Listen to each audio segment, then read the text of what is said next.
Nah, ini topik kita, bagaimana berkomunikasi efektif dengan remaja. Nah, ayah bunda sekalian, remaja itu ketika anak masuk usia remaja, dia memiliki ruang sendiri dalam dirinya ya. Dia membuat ruang baru dalam dirinya, dan orang yang bisa masuk ke ruang tersebut itu adalah orang-orang yang dia pandang aman, dia pandang dekat, dan bisa tidak berbahaya untuk dirinya. Kita harus menjadi sosok seperti itu untuk bisa dekat dengan remaja. Jadi kita harus menunjukkan sikap bagaimana mendemonstrasikan kebebasan. Kebebasan dalam artian gini, oh kita mereka itu punya hak untuk bisa menentukan jalan hidupnya. Karena remaja itu nggak suka diperintah. Tapi bukan berarti kita melepas begitu aja, enggak. Tapi remaja itu nggak suka diperintah. Kalau sudah bentuknya perintah, larangan, terus apalagi justifikasi, mereka langsung mundur.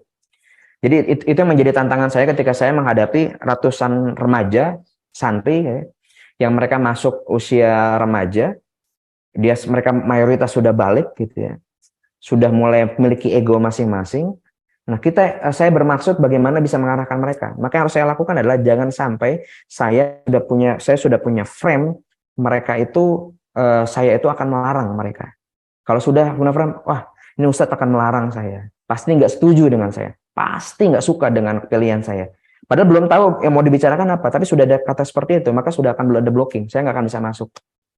Jadi cara pertama yang saya lakukan, kalau misalnya saya ingin masuk ke dalam pembicaraan mereka adalah saya menyampaikan pada mereka bahwasannya mereka itu adalah manusia paripurna yang bisa berpikir logis dan memilih yang baik dan benar. Itulah sebuah fitrah. Saat saya memasuki misalnya fase materi tentang pacaran, ini bukan suatu hal yang memang seringkali menjadi permasalahan mereka. Kalau saya sudah buat stigma awal, pacaran itu sebuah hal yang haram, nggak boleh, pokoknya bahaya gitu. Itu tagline yang langsung itu ke mereka kan langsung blocking di situ.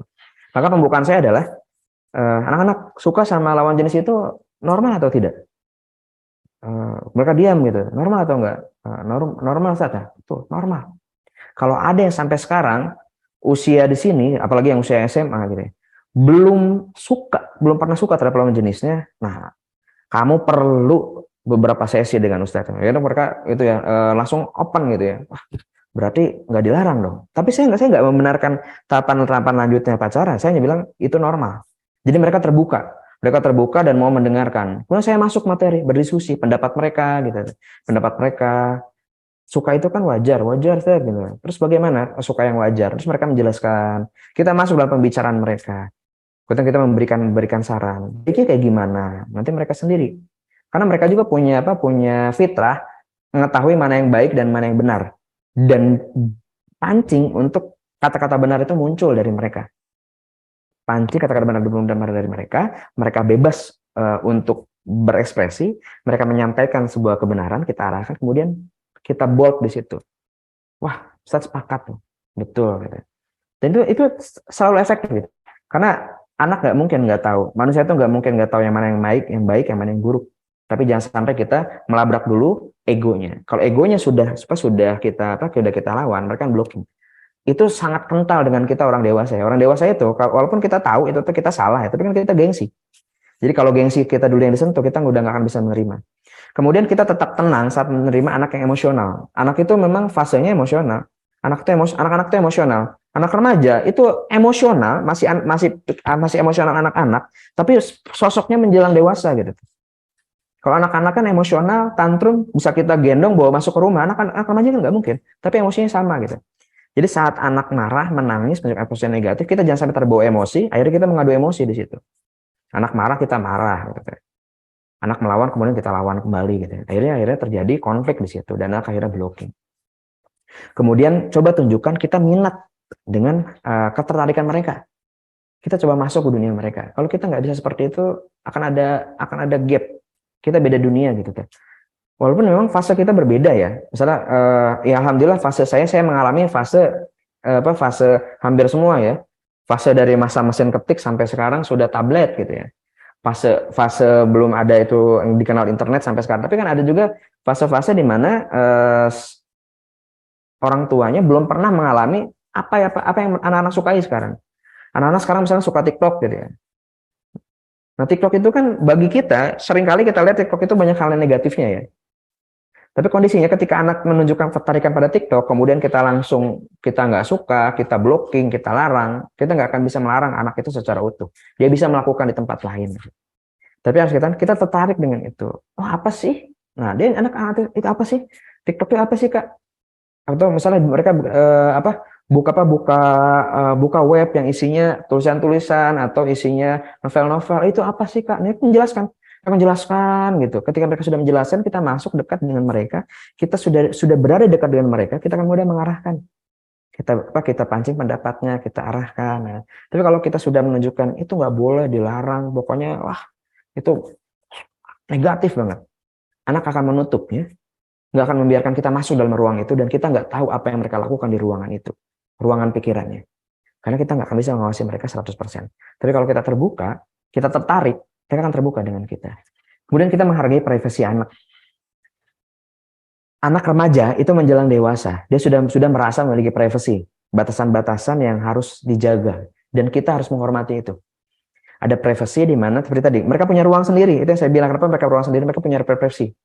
Dan memang untuk bisa kita mengarahkan mereka, kita masuk ke zona privasi itu.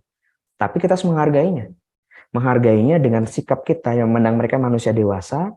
Kita hargai batasan-batasannya dan kita coba dekat dengan mereka. Mereka nyaman, mereka buka pintunya, kita masuk. Sudah di dalam, kita akan bebas mengarahkan mereka dengan nyaman seperti itu. Nah, ini ada dekat dengan orang tuanya, awalnya orang tuanya, dan percaya apapun yang disampaikan orang tuanya. Itu kenapa ada anak ngaduin pendapat orang tuanya. Wah, kata bapak saya seperti ini, kata bapak saya seperti ini, gitu. Dan di situ udah kebenaran benar-benar subjektif. Seorang anak akan membanggakan, oh, bapak saya itu dosen, kata bapak saya seperti ini. Walaupun temannya itu, orang tuanya pendidikannya tidak setara dengan orang tua temannya, dia tetap akan memandang pendapat orang tuanya itu benar. Satu topik yang sama, kemudian pendapatnya berbeda, dan masing-masing akan menganggap benar. Itu masa anak-anak. Ketika mereka masuk dari anak-anak masuk ke dalam usia sekolah, ini berubah.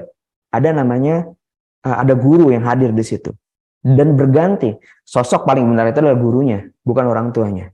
Terlepas siapapun dia. Bahkan saya pun mengalami seperti itu. Anak saya tidak mengandang saya adalah konselor, ibunya adalah guru gitu. Bahkan kondisinya gini, anak saya sekolah di sebuah sekolah yang kepala sekolahnya adalah istri saya sendiri. Gurunya mengajarkan sebuah hal, kemudian anak saya mungkin salah tangkap gitu ya, diperbaiki oleh istri saya. Anak itu menolak ya. Pokoknya benar gurunya gitu ya. Jadi terjadi debat kalau misalnya di tengah akan terjadi debat di situ. Maka fase ini kita harus bisa pahami bagaimana anak itu masuk masa usia sekolah. Gurunya adalah sosok yang paling benar bagi dia. Nah, masuk masa remaja ini bertambah. Ini grade-nya jadi kalau kita tetap orang tua kita akan mundur. Udah berada di fase kedua. Kemudian anak muncul lagi, ada circle pergaulan temannya. Kita tetap menjadi orang tua murni, kita akan menjadi orang ketiga yang menjadi sosok yang dipercaya oleh mereka. Setelah masuk usia remaja, mereka punya teman atau circle pergaulan. Dan circle pergaulan inilah yang menurut mereka benar. Karena mereka nyaman dengan teman-temannya, nyaman dengan pergaulannya. Terus bagaimana kalau misalnya terjadi perbedaan pendapat antara pergaulannya, antara gurunya, antara orang tuanya, mereka akan menganggap benar kelompoknya. Itu kenapa terjadi ada kelompok-kelompok anak-anak remaja, muncul gangster, muncul ini, muncul itu, dan mereka merasa dirinya benar, di atas segalanya. Bahkan mohon maaf, mereka kalau sudah masuk dalam circle ini, mereka bahkan rela mati untuk kelompoknya. Jadi ini merupakan hal yang memang ketika tidak bisa dikendalikan jadi hal yang negatif. Terus bagaimana orang tua? Pilihannya adalah kita ingin tetap berada dalam posisi strata ketiga tersebut, atau kita masuk dalam strata ke atas, teman. Jadi orang tua harus bisa jadi teman. Kalau bapak, ibu, ayah, bunda, untuk saya pribadi ya, bisa menjadi teman dari anak, kita akan masuk dalam posisi orang yang sangat dipercaya oleh mereka. Kalau kita sudah menjadi teman mereka sejak masa remaja, masuk mereka mengantar mereka masa dewasa, kita akan selalu mendampingi mereka sebagai temannya. Orang pertama yang akan mendengar curhatan mereka adalah kita. Orang pertama yang akan diceritakan tentang permasalahan mereka adalah kita. Kalau sudah seperti itu, 80% aman. Anak mengalami kondisi seperti apapun, anak cerita dulu pada orang tuanya, nggak pada yang lain. Dan kita bisa mengarahkan mereka secara halus. Anak misalnya mulai mengalami perbedaan gitu. Bunda, kenapa ya kakak kok sekarang tiba-tiba ngerasa seperti ini? Misalnya dia suka terhadap teman sekolahnya. Kok kenapa ngerasa berbeda? Nah, itu saat itu kita bisa menjadi temannya kalau mau masuk ke situ. Kita terima, oh gitu, oh alhamdulillah berarti kakak sekarang sudah mulai dewasa. Nah itu kata yang sudah, oh berarti kakak sudah mulai dewasa. Bunda senang sekali, kakak bisa tumbuh menjadi dewasa. Gitu. Jadi bahasanya ringan gitu teh. Terus kita, oh Bunda juga pernah mengalami seperti itu kakak. Nah, akhirnya pembicaraan tuh sharing, anak tuh kan sharing. Nah kemudian anak kan bertanya, terus bagaimana Bunda saat mengalami itu? Nah di situ orang tua bisa masuk. Sama-sama mengitukan pengalaman tapi beda. Kalau kita cerita pengalaman kita dulu seperti ini, begitu, begini, langsung ya, sosoknya sebagai orang tua yang menggurui, maka kita akan nggak masuk di situ. Tapi kita sudah menjadi teman, anak dekat, curhat, kemudian kita terima, kita apresiasi, anak itu akan menerima dan akan menjadikan arahan kita adalah pilihan mereka. Jadi pilihannya kita mau jadi temannya, mau jadi gurunya, atau orang tuanya. Kalau saat mereka masuk remaja kemudian kita jadi gurunya, menggurui, itu udah nggak akan didengar. Kalau nggak percaya coba tanya ke guru-guru yang menangani masa remaja, anak SMP, SMA, SMK, gurunya juga pusing. Karena mereka bukan lagi sosok yang betul-betul digugu, ditiru. Beda dengan anak SD. Anak SD, apapun sampaikan gurunya itu adalah hukum. Terlepas masalah orang tuanya lebih cerdas, lebih pintar, lebih gitu, itu mereka udah nggak ngelihat itu. Nah, ketika mereka masuk SMP, SMA, nah temannya adalah sosok yang paling berpengaruh. Jadi jadilah teman kalau ingin menjadi sosok paling berpengaruh kepada anak. Kemudian kunci utama untuk masuk ke dunia mereka itu adalah empati. Kita harus bersikap empati kepada mereka. Kita empati, kita berusaha memahami. Empati itu kan beda dengan simpati ya. Empati itu kita merasakan apa yang mereka rasakan. Jadi perasaannya jangan bawa perasaan kita. Kadang-kadang kita tuh egois ya. Kita saudara pernah di masa remaja, apa yang nggak kita sukai di masa remaja dengan nggak disukai oleh mereka sebenarnya mirip-mirip sebenarnya. Cuman kadang kita lupa. Kita dulu juga nggak suka seperti ini kan. Kita nggak suka diperlakukan seperti ini. Tapi ya ketika kita menjadi orang tua, malah kadang-kadang ya kita menjadi sosok yang seperti dulu, seperti yang kita nggak sukai. Jadi kita nggak berempati, kita berempati pada mereka. Coba mereka itu adalah anak-anak, pengalaman mereka nggak seluas kita, pengetahuan mereka juga nggak seluas kita. Kita harus berempati pada mereka, rasakan apa yang mereka rasakan, rasakan kebingungan mereka, pahami ketidaktahuan mereka. Dan musuh utama yang menghalangi untuk dekat mereka adalah masa lalu orang tuanya. Ini masa lalu ini bukan hanya negatif, positifnya juga. Ayah itu dulu tidak pernah keluar dari juara kelas. Sejak kelas 1 sampai perguruan tinggi jadi mahasiswa berprestasi. Itu masa lalu yang akan menjadi beban buat anak. Anak belum bisa baca kelas 1. Ayah tuh dulu sebelum masuk SD itu bisa baca lancar. Ini masa lalu ini akan membuat anak lu udah gak nyaman dengan kita. Ayah tuh dulu, bunda tuh dulu. Nah. Atau juga traumatik masa lalu. Kita mungkin pernah mengalami masalah-masalah traumatik, pernah mengalami sebuah kejadian yang dramatis, traumatik, ataupun temanya gitu. Sehingga kita takut anak kita mengalami hal itu, kemudian kita mengalami kecemasan yang berlebihan. Akhirnya kita jadi over posesif terhadap anak. Kalau sudah kita seperti itu, kita harus ada gap untuk dekat dengan mereka. Anak harus melakukan buat blocking. Kalau anak sudah blocking, anak sudah menutup ruang privasinya, kita nggak akan bisa mengontrol seperti apa anak ke depannya. Bisa jadi di rumah dia itu sosok yang baik, sosok yang nurut. Di luar dia berekspresi sebebas mungkin. Kalau kita nggak bisa masuk ke zona privasinya. Jadi kita harus bisa masuk ke zona nyaman, zona pertemanan. Kita tahu apa yang dia rasakan, tahu apa yang dia inginkan. Saat kita tahu apa yang dia rasakan, apa yang dia inginkan, kita akan mudah mengarahkannya. Kemudian bagaimana langkah membangun empati? Nah, kita harus menjadi pendengar yang baik. Ini merupakan hal yang sulit. Orang dewasa itu punya masalah di sini, mendengar yang baik. Seringkali kita itu ingin didengarkan, tapi kita itu nggak ingin mendengarkan. Jadi berusaha kita menjadi pendengar yang baik. Kalau kita menjadi pendengar yang baik, orang akan ingin mendengarkan apa yang kita sampaikan juga. Kalau kita mendengarkan, kalau kita ngobrol, kemudian orang itu yang kita ajak ngobrol mendengarkan, menunjukkan simpati, tertarik, empati, gitu ya. Kita menahan diri untuk ngasih komentar. Gitu. Jadi kalau misalnya untuk mereka yang belajar di konseling, apakah itu yang mengambil bimbingan konseling atau dia mengambil psikologi, hal yang paling dilarang dalam konseling adalah kita menasehati konseli kita. Itu dalam bab profesional yang orang itu di konselor atau psikolog itu dibayar ya. Itu diusahakan, itu pun bahkan dilarang untuk melakukan justifikasi, melakukan pengarahan, menasehati gitu. Karena ketika itu dilakukan lepas, cenderung nanti kita akan sulit berempati dengan perasaan mereka. Karena kita menasihati, kita sudah kita keluar dari fase empati. Kita menjadi sosok yang lebih dari orang yang kita ajak bicara, sehingga nanti akan ada gap bicara. Jadi berusaha untuk menjadi pendengar yang baik.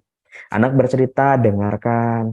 Kalaupun ada yang kurang pas, tahan diri untuk menertawai, mengomentari, menasihati, apalagi mencela gitu. Dengarkan dulu. Dan coba tempatkan diri kita dalam posisi mereka. Bukan memaksa diri kita dalam posisi mereka dalam posisi kita. Pahami mereka adalah anak-anak yang pengetahuannya terbatas, pengalamannya terbatas, belum pernah mengalami hal seperti itu. Jangan disamakan dengan prestasi kita atau kondisi traumatis yang kita alami. Mereka sosok yang berbeda.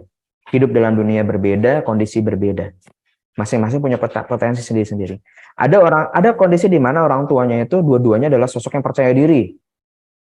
Ayahnya sangat percaya diri, seorang public speaker. Ibunya adalah sosok juga yang percaya diri, sangat supel, pergaulannya luas. Anaknya ternyata sosok yang introvert, bisa banyak. Dan kita tidak bisa merasa mereka untuk menjadi orang tuanya. Tapi kita harus bisa mereka itu hidup normal, nyaman dengan kondisi mereka dan potensi mereka. Dan jangan juga bawa masalah-masalah yang pernah kita alami. Jangan sampai traumatik kita membuat kita ekstrim terhadap anak, sehingga anak akhirnya malah bukan jauh dari kondisi yang kita harapkan. Jadi nanti kita takut anak kita seperti itu karena kita terlalu berlebihan, malah anak kita masuk dalam zona itu. Karena sekali lagi mereka itu berbeda dengan kita, khas. Maka pahami dan posisikan diri kita itu mengerti mereka, memahami mereka. Tunjukkan bahwa kita itu peduli untuk membantu mereka. Jadi saat kita itu perhatian dengan apa yang mereka ikuti, hobi mereka misalnya ikut pergaulan ini ya, ikut eskul ini, ikut kelompok ini, atau ikut di medsos, mereka misalnya ikut dalam grup ini, grup itu gitu ya. Kita coba tunjukkan bahwasannya kita tuh peduli, memahami, dan kalaupun kita ada di situ, kita maksudnya ingin membantu mereka gitu. Ini kalau anak sudah nyaman, tunjukkan kita tuh peduli, care dengan mereka, kita empati, kita berempati, kita simpati dengan apa yang mereka rasakan, dan kita hadir untuk mereka gitu ya. Maka nanti kita akan bisa dekat dengan mereka. Kemudian berikan apresiasi. Apresiasi merupakan kunci orang tuh nyaman. Kalau kita lagi ngobrol, kemudian orang tuh curhat ya. Ketika kita apresiasi, wah, saya sangat tunjukkan empati. Saya sangat paham dengan yang kamu rasakan. Kalau saya dalam posisi itu belum tentu saya sanggup. Saya kagum banget dengan kamu. Bahasa itu akan membuat orang itu senang gitu ya, terapresiasi, makin dekat. Kalau kita tuh empati dan kita mengapresiasi dia. Karena kalau kita bertemu teman ngobrol seperti itu kan kita akan nyaman. Kita akan lanjut.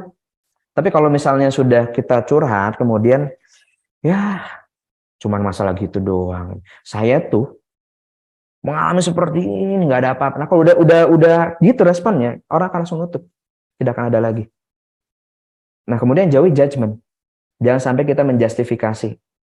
Itu sih karena kamu seperti itu, karena kamu seperti ini. Coba seperti itu. Kalau ayah itu, kalau Anda seperti ini, itu akan tinggal gampang, tinggal A, B, C, D gitu deh. Itu karena kamu salah gitu. Kalau ada seperti itu udah, anak akan tertutup, langsung kita terblocking, kita tidak akan bisa masuk lagi seperti itu. Jadi pilihannya adalah kita mau masuk menjadi teman mereka, maka tunjukkan empati kita. Kalau kita ingin menjadi sosok yang menggurui mereka, maka kita harus terima konsekuensi tidak bisa masuk zona terdekat mereka. Nah, saya berharap mudah-mudahan sedikit banyak yang saya berikan itu bisa memberikan hal yang baik ya. Karena Rasulullah SAW menyampaikan, barang siapa menerapkan kebiasaan yang baik, maka baginya pahala, dan pahala orang yang mengerjakan tanpa dikurangi sedikit pun pahalanya. Mudah-mudahan apa yang saya sampaikan bermanfaat dan bisa memberikan kebaikan yang bersebar terus bertambah, bisa tersebarkan dan menjadi amal jariah untuk kita bersama. Selanjutnya mungkin kita lanjutkan di forum diskusi agar bisa lebih interaktif ya. Saya kembalikan lagi kepada Kang Hanan untuk membantu diskusi kita. Silakan Kang Hanan. Terima kasih Ustadz Andi Sebastian, Masya Allah. Luar biasa nih ya, kalau kata anak-anak zaman sekarang ini isinya daging semua nih. Buat orang tua khususnya ya, itu juga tidak bisa langsung diterawih, beberapa poinnya pasti akan berbeda. Pak Andi, untuk memulai sesi diskusi yang kita permasalahkan ini, mumpung ada sesi karena kita apa? Ini pengklasteran atau penstrataan itu sebenarnya kita sendiri yang buat ya. Di Indonesia itu ada strata di mana kalau anak pinter itu yang dia itu pinter hitung-hitungan, eksak maka dia pinter. Sedangkan ada anak yang eksak itu belum tentu juga misalnya dia itu punya kemampuan interpersonal yang bagus, kemampuan public speaking yang bagus gitu ya. Ada anak yang memang secara eksakta dia itu kurang, tapi dia memiliki kemampuan interpersonal yang bagus, kemampuan sosial yang bagus, public speaking yang bagus. Ya. Itu kan juga sepintaran yang sama sebenarnya, cuman dalam skop yang berbeda. Ada anak yang mungkin tidak suka eksak, tidak juga bersosialisasi, tapi dia memiliki nilai seni yang tinggi. Nilai seni tinggi, hobinya bagaimana dia bisa menciptakan karya-karya seni gitu. Nah, itu merupakan sebenarnya kecerdasan juga yang berbeda dan sama tingginya. Karena yang ini tidak bisa mengerjakan kelebihan yang ini gitu. Yang jago eksak belum tentu dia bisa melukis dengan baik gitu ya. Belum tentu dia memiliki nilai seni juga yang baik gitu ya. Belum tentu juga bisa memiliki kemampuan komunikasi yang baik. Begitu juga yang memiliki komunikasi yang baik, belum tentu dia bisa menciptakan karya seni yang baik. Atau juga belum tentu juga dia juga bisa mengerti rumus-rumus yang rumit. Masing-masing anak itu memiliki kelebihan masing-masing. Dan balik lagi tentang masalah rumput tetangga ya. Jadi sebelum kita lihat masalah rumput tetangga lebih hijau ya, anak-anak tetangga itu lebih kita ada filosofi seperti ini kan ya. Sebelum kita lihat rumput tetangga itu lebih hijau, coba kita tanya juga tagihan airnya, pupuknya gitu. Nah itu harus kita lihat. Kita ingin anak kita seperti anak tetangga, tapi kita memperlakukan berbeda dengan anak tetangga. Gitu. Anak tetangga dapat apresiasi, dia dapat prestasi apapun, diapresiasi oleh orang tuanya. Orang tuanya memberikan apresiasi yang luar biasa. Jadi anak itu terbangun mentalnya. Nah kalau kita masih jadi sosok yang anak dapat prestasi, kemudian oh ya biasa lah gitu kan. Oh ya bagus, pinter. Nanti lebih ini ya tingkatkan lagi ya. Ini kan bahasa. Oh bagus, ini tingkatkan lagi ya. Gitu. Itu kan bahasa yang bukan menyiram, bukan memupuk. Ya. Ada juga orang tua yang akhirnya begitu mengapresiasi. Apresiasi itu kan mirip seperti tanaman itu disiram, dipupuk, akhirnya dia menciptakan prestasi-prestasi lagi yang lebih besar. Kalau kita masih minim apresiasi dan banyak tuntutan, nah jangan kalau masih apresiasi banyak tuntutan, maka jangan juga banyak berharap anak kita sesuai dengan tuntutan kita. Karena tuntutan itu nggak akan pernah ada batasnya. Kita akan menuntut lebih. Tapi coba kita bahasakan juga pahanan kalau misalnya kita kan sendiri sebagai orang dewasa nggak ingin dibanding-bandingkan kan. Betul. Itu kenapa ada lagu kan yang apa? Ojo dibanding-bandingkan gitu ya. Karena memang kita tuh bukan sosok yang harus dibanding-bandingkan. Kita tuh adalah sosok yang unik masing-masing seperti itu Panan. Betul. Berarti kata kuncinya berada di apresiasi ya bagi para orang tua ya. Ya dari pertanyaan pemancing tadi sudah banyak nih Ustadz yang bertanya. Saya bacakan dari yang paling atas ya, dari Ibu Ayu Laili bertanya nih Ustadz, bagaimana kalau sudah terlanjur menggurui? Jadi sekarang seperti jauh gitu. Jadi mungkin sudah terlanjur ya Pak Andi ya, sudah terlanjur menggurui, terus sekarang anaknya tidak terlalu dekat. Bagaimana mungkin Pak Andi ada solusinya? Iya. Dari Bunda sekalian, ini bukan fase yang terlambat dan tidak ada kata terlambat. Apalagi kondisinya ini masih anak-anak yang masuki remaja. Mereka anak-anak yang masuk usia remaja, waktu itu masih luang. Jadi kita tinggal mengubah peran kita dari yang menggurui, seorang guru, menjadi teman. Walaupun memang awal-awal pasti akan ada ini lah, masih ada gap di situ. Tapi usahakan tahan diri kita untuk tidak menggurui. Jadi kita coba tanya hal yang ringan gitu teh, kakak atau adik gitu teh. Bagaimana aktivitas di sekolahnya? Jadi kita berikan perhatian, dia misalnya ikut ekskul apa, minat apa, hobi apa, obrolan-obrolan seperti itu. Kita bangun kedekatan seperti itu. Bapak bangun kedekatan, kita peduli, kita empati dengan hal apa yang dia lakukan dan banyak berikan apresiasi. Kita banyak sering ajak ngobrol. Kakak gimana? Futsalnya gitu. Oh iya ini Bunda, tadi kakak lawan ini ya. Itunya itu yang bisa lawannya misalnya curang, dia harusnya begini gitu. oh gitu gitu teh. Jadi kita tertarik ya, kita tertarik, kemudian kita apresiasi. Tapi bunda tetap bangga sama kakak. Kakak itu sportif orangnya. Tetap pertahankan kak ya gitu teh. Ya biarlah orang, jadi biarlah orang curang atau biar gimana gitu. Tapi kakak tetap harus menjadi sosok yang sportif. Kita tanya hobi-hobi dia gitu teh. Baca hal yang ringan. Tahan diri kita untuk nggak menceramahi, Bu. Kan sebenarnya saya tahu maksudnya positif, tapi kalau menceramahi itu ujungnya masuk kiri keluar kanan kan nggak, akhirnya nggak masuk juga kan. Kita capek keluar energi, tapi yang kita nasihati nggak masuk gitu. Jadi usahakan dekat. Ketika sudah dekat kita akan masuk. Kita pun kalau dinasihati oleh orang yang nggak dekat dengan kita kan kesel kan? Kita kesel, marah. Oh pokoknya langsung kita jauhi. Tapi kalau ada orang yang sudah dekat dengan kita, sahabat dekat kita, dia memberikan masukan pada kita terima. Bahkan dia itu mengevaluasi kita. Ya baiknya sih, ini mohon maaf ya pendapat saya. Coba kalau kamu seperti ini kayaknya akan, nah itu kan terima. Tapi kalau orang yang nggak dekat kan, dia akan langsung blocking. Jadi tidak ada kata terlambat ya bunda sekalian. Dekatkan diri dengan anak, gitu ya. Tunjukkan rasa empati, rasa peduli, rasa perhatian kita, dan berikan sinyal kepada anak bahwasannya kenapa kita peduli, karena kita sayang. Itu yang pengen pesan tersampaikan. Karena empati kita, kepedulian kita karena kita sayang. Gitu kan Pak Hanan? Masya Allah, luar biasa ya. Jadi Bunda belum terlambat untuk menjadi teman bagi anak-anak kita semua, dan mungkin ini juga sedikit cerita ya, bahwa saya juga mungkin pernah mengalami gitu. Ketika dulu didikan orang tua yang berbeda zaman gitu. Awalnya pernah di satu sisi saya merasa tidak pernah diapresiasi, tapi ada masanya ketika saya merasa bahwa ternyata sekarang ibu saya sudah mulai apresiasi nih dengan apa yang saya dapatkan, dan itu tentunya perubahan yang tidak mudah ya bagi orang tua juga ya, tapi bisa dibiasakan mulai dari sekarang ya Ustadz Andi ya. Iya betul. Ustadz, ada juga nih pertanyaan, ini ada dua pertanyaan yang cukup mirip-mirip. Yang pertama dari Ayah Eko Pujianto, bagaimana menghadapi anak yang memiliki emosi tinggi, dan juga ini mirip dengan pertanyaannya Ibu Lina Herlina, dan bagaimana cara menasihati anak yang sangat sensitif atau mudah ngambek. Nah, jadi kan mungkin karakter anak beda-beda ya Ustadz ya, meskipun tadi Ustadz sempat bilang bahwa memang anak remaja itu emosinya masih anak-anak, tapi badannya sudah besar gitu secara fisik. Ini bagaimana menghadapi anak dengan emosi yang tinggi? Ya, ayah bunda, anak remaja itu memiliki emosi yang sulit terkendali. Itu menjadi suatu kekhasan dari mereka, karena seperti saya sampaikan, emosinya adalah emosi anak-anak, emosinya masih anak-anak, dirinya adalah dia tuh benarannya subjektif dan dia superior gitu. Apalagi kalau memang terbiasa sejak awal pertumbuhannya dia selalu benar, selalu misalnya ketika tantrum. Nah ini juga bekal ya, ketika anak itu tantrum, ini saya mundur ke masa anak-anak, akan berpengaruh ke remaja ya. Kita memiliki anak usia balita, kanak-kanak, kemudian anak itu tantrum. Jangan pernah dibiasakan kita memberikan apa yang dia inginkan dalam kondisi tantrum. Karena anak itu belajar. Tantrum itu reaksi awal. Anak itu kan ketika ingin apa-apa nangis.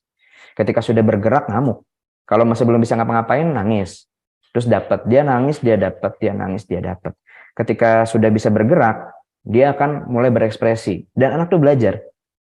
Ada anak yang harus banting-banting barang-barang supaya dia dapat. Karena dia belajar. Kalau dia menangis, dikasih. Kalau nangis tetap nggak dikasih, dia akan meraung-raung. Kemudian dia kalau itu nggak dikasih, permintaannya lebih tinggi, maka dia harus naik levelnya. Dia akan ngamuk. Pokok sodan atau gimana gitu ya bahasa. Nah, kalau permintaannya sangat ekstrim dan itu sulit dipenuhi orang tuanya, dia akan ngacak-ngacak barang-barang. Dan setiap itu pasti berhasil. Kalau itu terpola, dia itu akan menjadi anak itu belajar, itu adalah tahapan dia mencapai keinginannya. Nah, itu cenderung kenapa ada anak-anak yang seperti itu, karena dia belajar ketika dia tantrum, dia mengamuk, dia akan mendapatkan. Terus bagaimana cara kita membiasakannya? Saat anak itu ingin sebuah keinginan, kemudian dia tantrum, kita nggak berikan.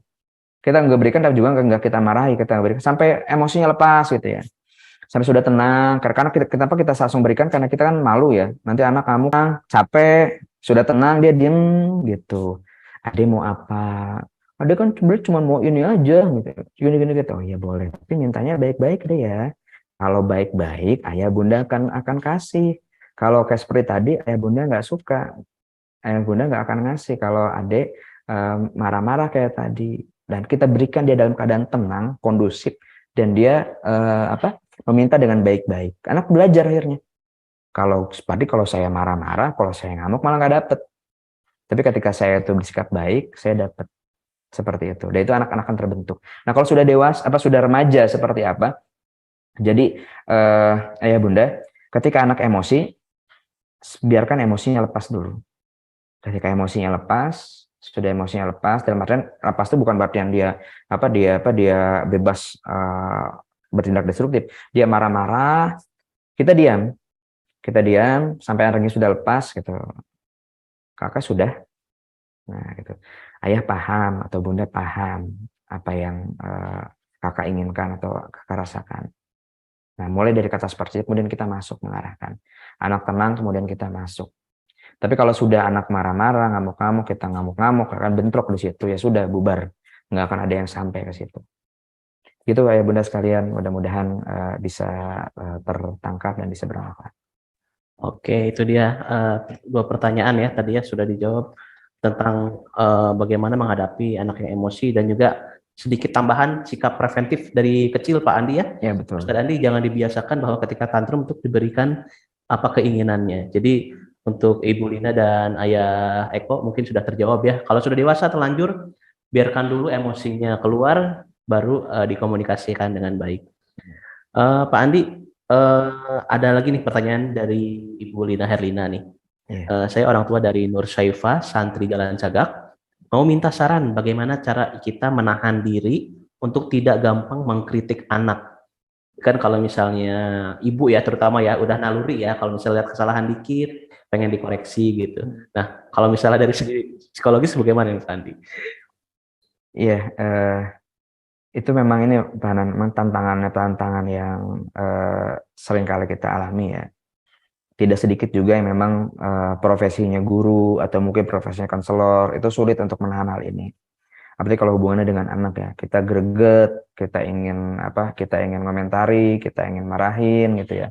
Itu merupakan kondisi yang sebenarnya normal ya. Tapi memang kurang produktif ketika kita berlaku seperti itu. Jadi ayah bunda sekalian, tadi kan saya sampaikan ya, cara untuk kita bisa dekat dengan anak adalah empati. Kalau kita empati, itu kita merasakan apa yang dirasakan oleh anak. Jadi posisikan anak itu kenapa sih? Misalkan kita ini anak kenapa ya susah banget, dibilangin susah banget tuh. Padahal kan jika udah punya konsep yang positif ya. Tinggal begini, tinggal begitu, tinggal begini, tinggal begitu. Ini anak-anak gitu ya. Ini anak-anak. Dia belum tahu loh. Kita udah pernah mengalami kalau misalnya kita melakukan ini, akibatnya ini. Kita melakukan itu, akibatnya itu. Gitu. Nah, yang membuat kita akhirnya cerewet adalah karena kita merasa bisa, kita sudah merasa udah tahu. Akhirnya kita cenderung bentuknya menggurui. Gitu. Betul kita sudah lebih tahu, betul kita sudah lebih bisa, dan kita sudah bisa memprediksikan apa yang akan terjadi. Tapi bagaimana pesan itu bisa sampai kepada anak, maka mulai dari sekarang kita coba mengendalikan. Jadi kita tuh dekat dulu dengan anak, bangun kedekatan, kemudian kita sampaikan gitu. Kita minta anak berpendapat misalnya, kakak, menurut kakak tempat tidur yang rapih itu nyaman nggak? Nyaman sih. Kalau tempat tidur kakak rapih, nyaman nggak? Nyaman, gitu kan? Dia akan nyaman terus itu. Terus bagaimana dia rapih? Kan kita sebenarnya intinya kan pengen bilang gini, kakak rapihin tempat tidur, berantakan aja tiap hari, gimana buruk, pokoknya panjang gitu. Akhirnya anak tuh akan langsung nutup telinganya, dia tutup, dia nggak ada, biarin aja ayah bundanya ngomel, kemudian dia tutup telinganya dan sudah nggak dia dengarkan. Tapi kalau kita itu kan secara bertahap, kakak kalau misalnya supaya nyaman berarti apa harus rapi? Biar rapi harus kayak gimana? Nah, terus bayangkan dia pendapat itu keluar dari dirinya. Ketika pendapat keluar dari dirinya, sebenarnya sama sih temanya. Tapi kalau keluar dari dirinya kita lebih nerima loh. Kita jadi nerima kan. Kita lebih nerima pendapat diri kita kan. Walaupun itu konselor itu kan seperti itu. Bagaimana si konseling mengeluarkan kayak bagusnya seperti apa? Ya saya sih sebenarnya harusnya seperti ini. Oh, kapan mau dimulai? Mereka bahasnya kayak gitu. Akhirnya dia bisa menerima itu. Beda kalau kita menasihati. Sebenarnya kamu tuh tinggal begini aja sih.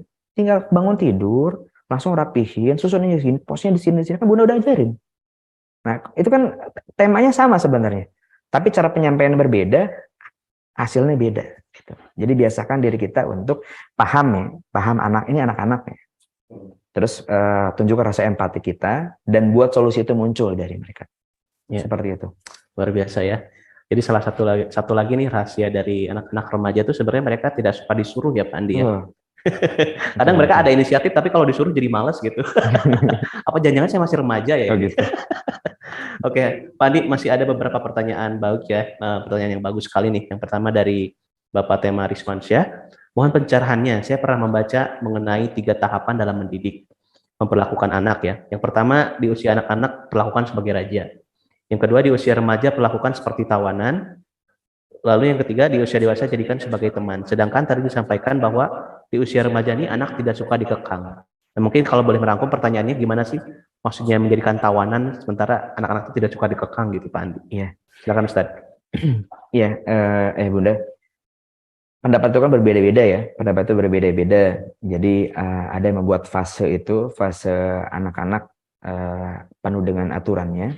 Fase pengaturannya itu fase anak-anak yang dimaksud yang saya pahami ya, fase mungkin dari mereka dari usia kelahiran sampai 5 tahun itu mereka itu kita raja-rajakan ya, kita raja-rajakan, kita apapun keinginan mereka kita penuhi, tapi dengan trik yang tadi ya, mereka bisa mendapatkan keinginannya tapi dengan cara yang baik, tidak akan pernah bisa mendapatkan keinginannya dengan cara yang buruk, walaupun mereka raja ya, raja mereka nggak tahu masalah orang tuanya nggak punya uang dalam keadaan gimana, pokoknya harus ada aja. Itu khasnya anak-anak.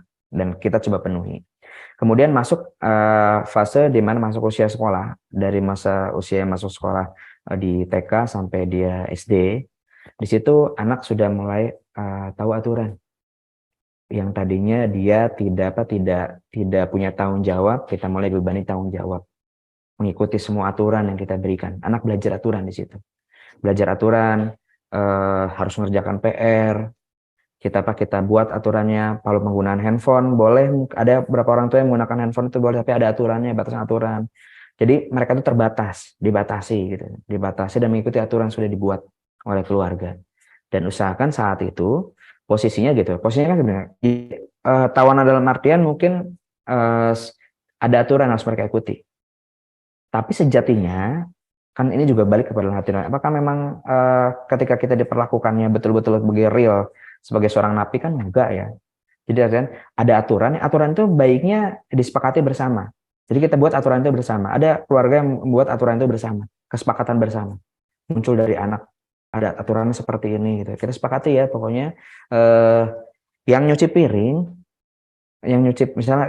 piring hari ini jadwalnya siapa misalnya kayak gitu, atau misalnya anak dibiasakan habis makan cuci piring sendiri masing-masing. Nah itu kan itu keluarnya dari hasil diskusi bersama anak, kita sepakati bersama, jadi anak mengikuti aturan itu.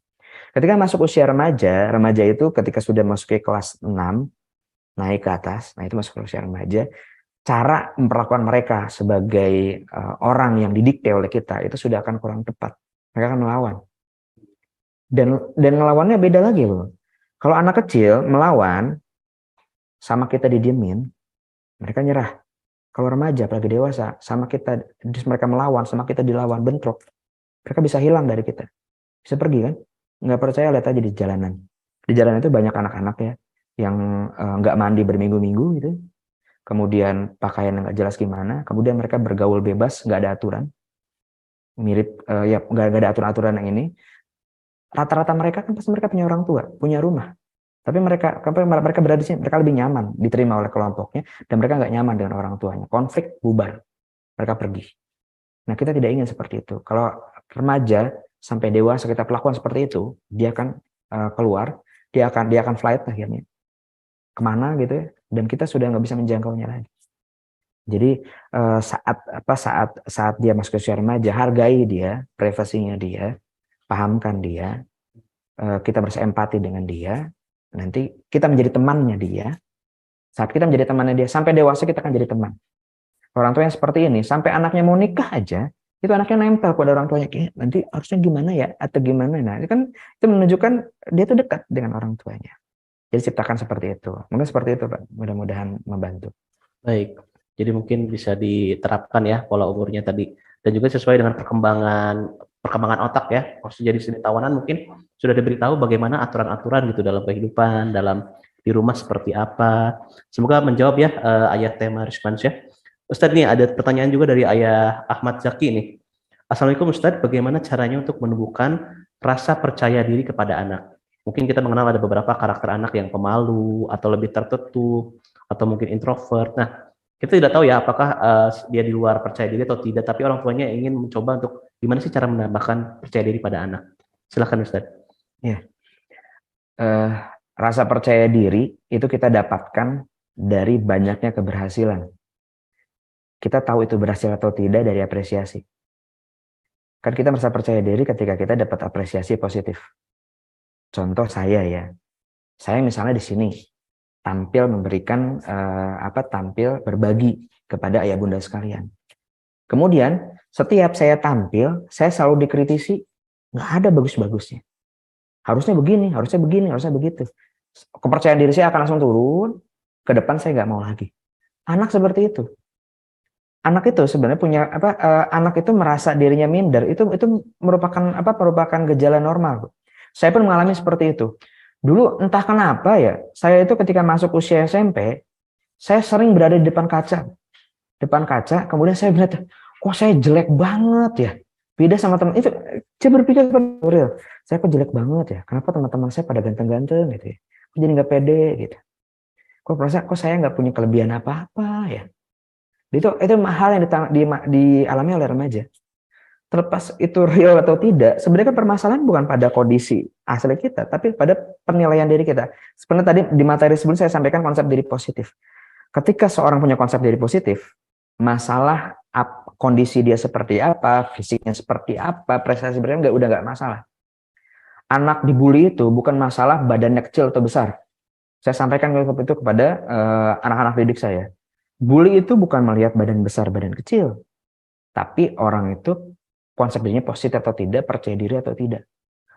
Orang badannya besar, kemudian dia itu secara fisik besar, kemudian dia sebenarnya kuat ya, tapi dibully oleh anak yang lebih kecil. Ada kejadian di sebuah sekolah.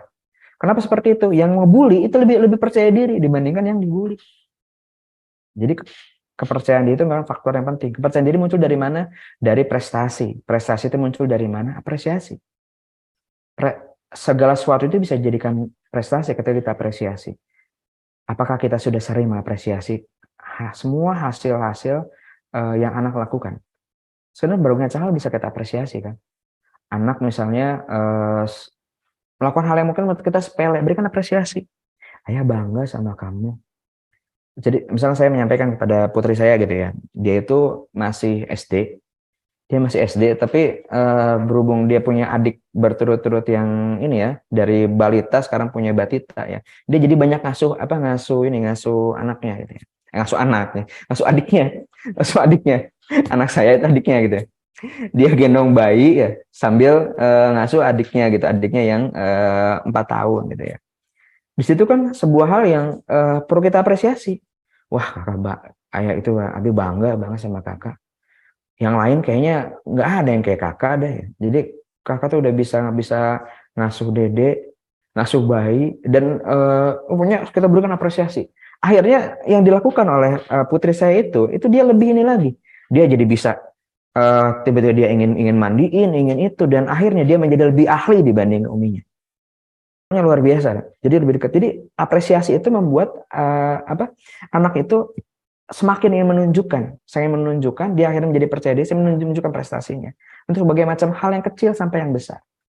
Jadi biasakan kita mengapresiasi semua hasil yang dilakukan oleh putra-putri kita.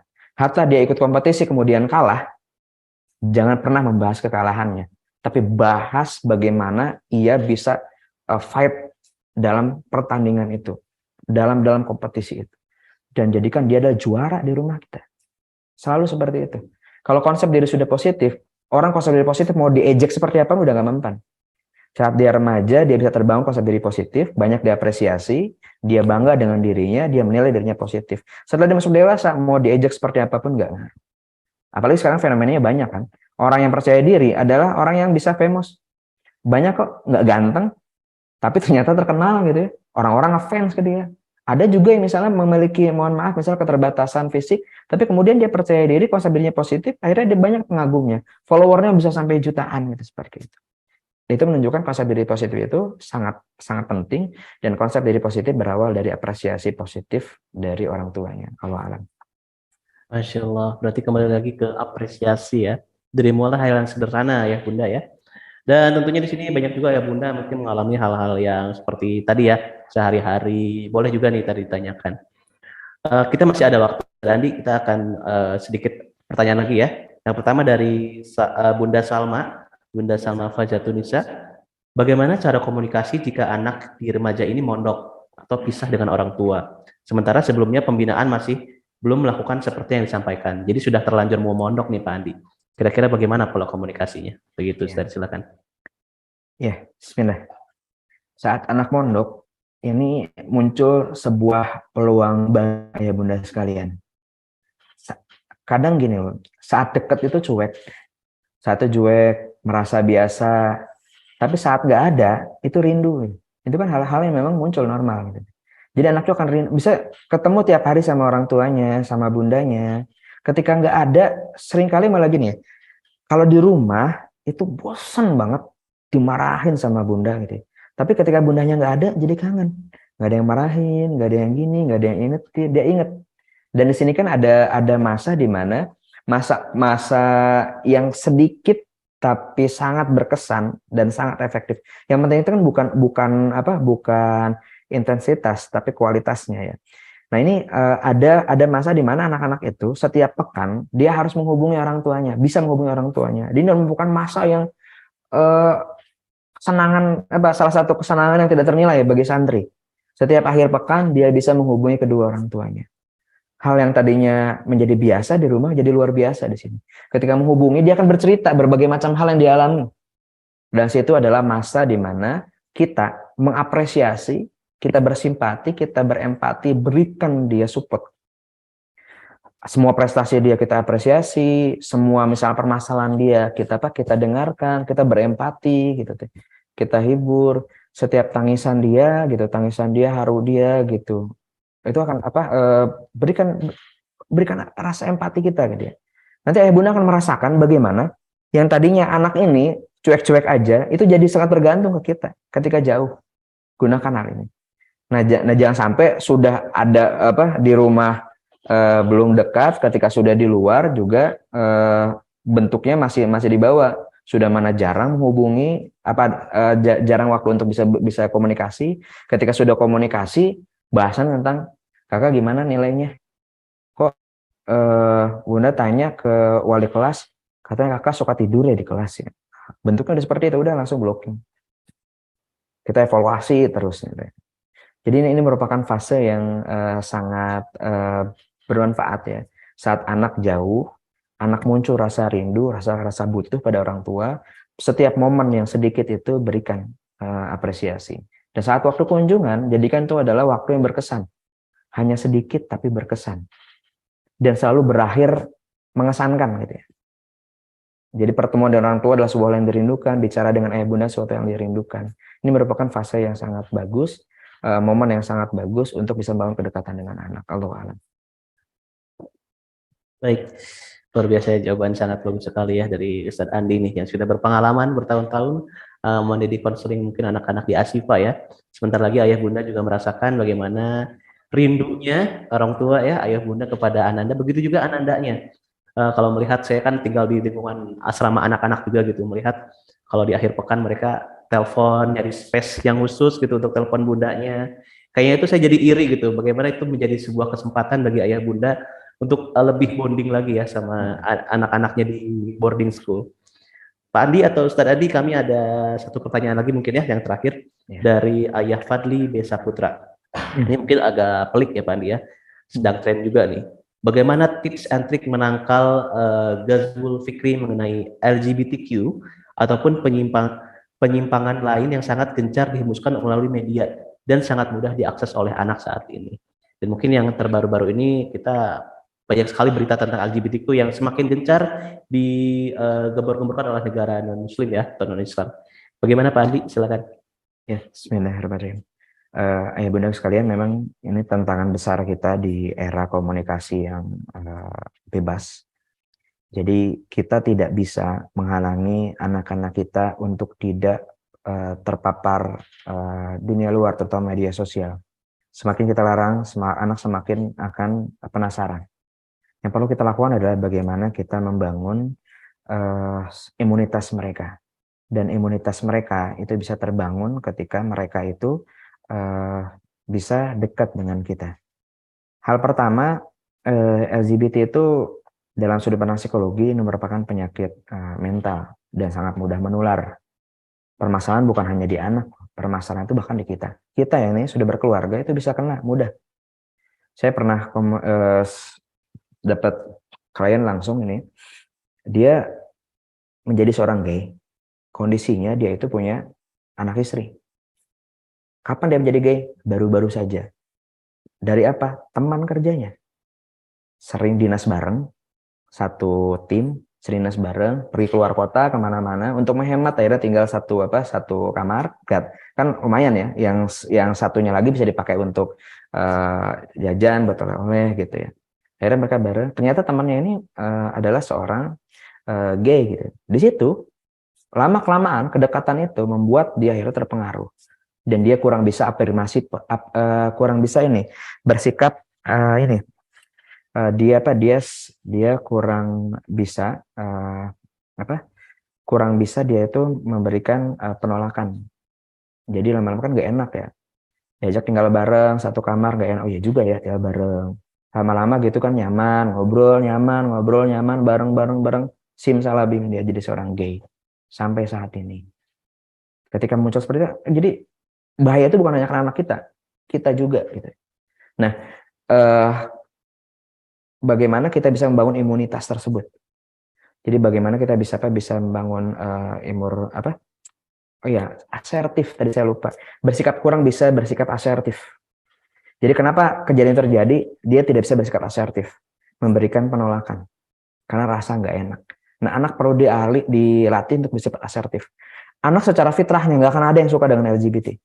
Semua menolak, semua nggak suka. Nggak ada anak yang suka dengan rokok sejak awal, nggak ada. Semua nggak suka. Hal negatif itu semua orang tuh nggak suka. Tapi sifat asertif yang kurang yang membuat mereka masuk. Kumpul bareng teman-temannya merokok semua gitu. Cobalah, cuma satu doang. Nggak CS nih. Gitu. Akhirnya dia kurang asertif, kemudian dia nerima. Nyoba, kemudian terjerumus. Di LGBT pun sama seperti itu. Kita kurang bisa bersikap asertif. Semua itu pasti muncul simptom awalnya gitu. Jadi orang untuk mempengaruhi seorang menjadi LGBT pasti menunjuk, walaupun secara pendekatan lebih dekat sampai jadi teman dekat, pasti akan ada fase di mana itu muncul. Di mana dia mulai udah pergi bareng ya, di kosan bareng, kemudian dia mulai menggerayangi gitu ya. Kemudian akhirnya ketika kita tidak bisa bersikap asertif, rasa nggak enak nih teman dekat gitu ya, kita akan masuk ke jerumus tersebut. Jadi latih anak untuk bersikap asertif. Dan untuk bisa bersikap asertif tersebut, melatih sikap asertif tersebut, salah satu kita harus dekat dengan anak. Kita lebih berpengalaman. Maka oleh karena itu kita harus bisa masuk dalam zona dekat dengan anak. Kalau kita menghalangi anak itu nggak bisa mendapatkan masuk media sosial, itu hampir nggak mungkin. Kita harus berada dekat dengan anak supaya kita bisa tahu. Anak itu cerita, Adi, teman kakak kenapa ya? Kok dia tuh ini banget, perhatian banget, suka banget bawain pokoknya perhatian banget. Udah gitu, pernah waktu suatu malam gitu, tiba-tiba dia udah ada di ranjang kakak misalnya, atau misalnya pegang-pegang segala macam. Nah, anak akan cerita kalau misalnya dia dekat dengan orang tuanya. Tapi kalau anak nggak dekat, dia nggak akan cerita. Jadi kunci untuk bisa menjaga anak adalah kita dekat. Kunci kita harus bisa mengawal anak adalah kita harus dekat. Kalau kita dekat, kita akan menjadi tempat bertanya dia duluan. Jadi bagaimana kita bisa membangun kedekatan dengan anak seperti itu. Allahu a'lam bishawab. Baik. Luar biasa sekali ya. Ini mungkin menjadi pelajaran bukan hanya untuk orang tua ya, tapi untuk semua orang. Bagaimana kita juga sejak dini kepada diri kita ataupun sejak kepada anak-anak kita untuk belajar melakukan penolakan ya. Dan alhamdulillah ini sebenarnya masih banyak Ustadz yang bertanya, cuman karena waktu kita terbatas, jadi kami arahkan mungkin ketika sudah menjadi wali murid ya, ketika anak-anak sudah masuk Asifa juga, ini Pak Andi merupakan salah satu guru bimbingan konseling di Asifa Boarding School, jadi bisa bertanya juga langsung kepada Pak Andi. Baiklah ya Bunda yang dirahmati Allah, kita telah sampai ke penghujung acara, banyak sekali insight-insight baru, pengetahuan baru yang kita dapatkan dari Ustadz Andi selaku narasumber, dan kita mempersilakan untuk Ustadz Andi memberikan closing statement untuk materi kita pada pagi hari ini. Silakan Ustadz. Ya, terima kasih Kang Hanan. Ya, ayah bunda sekalian, sesuai dengan tema di hari ini, ketika kita ingin didengarkan, maka kita harus belajar mendengarkan.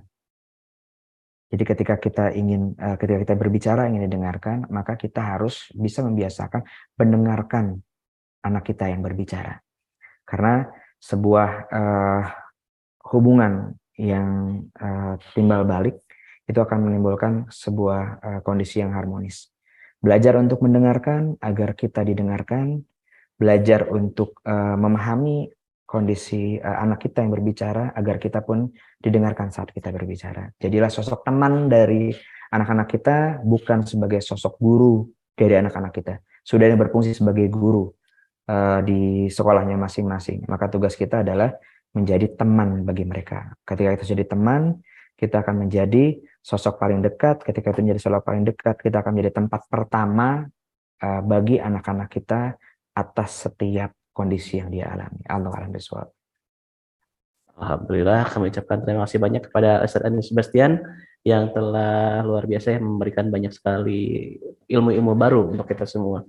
Untuk orang tua, untuk calon orang tua, bagaimana kita menghadapi berkomunikasi kepada anak-anak remaja. Ayah bunda yang dirahmati Allah, alhamdulillahirobbilalamin, kita sudah sampai di penghujung acara. Kami mengucapkan terima kasih banyak untuk seluruh ayah bunda yang telah bergabung dalam sesi webinar pagi hari ini.